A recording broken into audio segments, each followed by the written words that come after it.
So, in terms of working in a skilled nursing or even a hospital environment where there are some very sick patients or residents, what do the staff do to protect themselves and others when they're, trying to care for someone who's in isolation?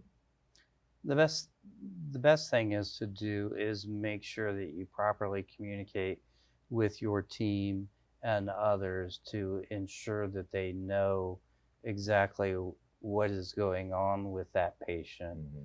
so you know the severity of what type of protection that you need to have prior to entry or prior to exiting the proper steps, because you don't want to take that you don't want to expose people to those infectious diseases that are going on with that individual and tracking it throughout your building. Right. So you want to make sure that you have that proper communication.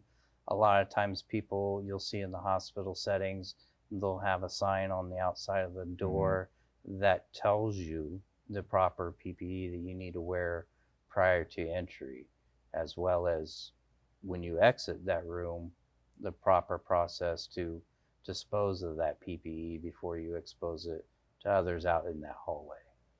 And I think, one of the important takeaways on that type of thing also to me is just knowing what the protocol is Mhm. and making sure you follow it and not to be afraid, and just realize those there to protect you. And if you follow the policy procedure around that, you're going to be fine.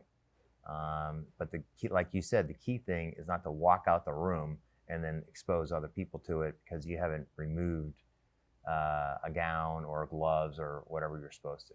Right. Safety is a big thing when you're dealing with things like that.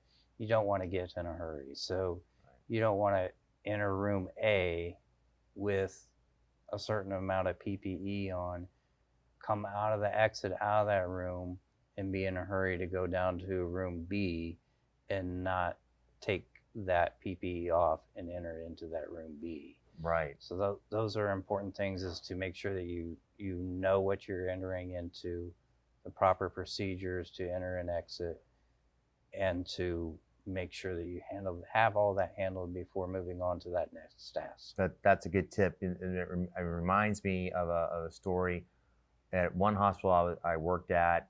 When it came to either food service or housekeeping, there was usually a designated person to handle that type of activity. That way, other people didn't have to engage in that. They could just go faster and get the task done.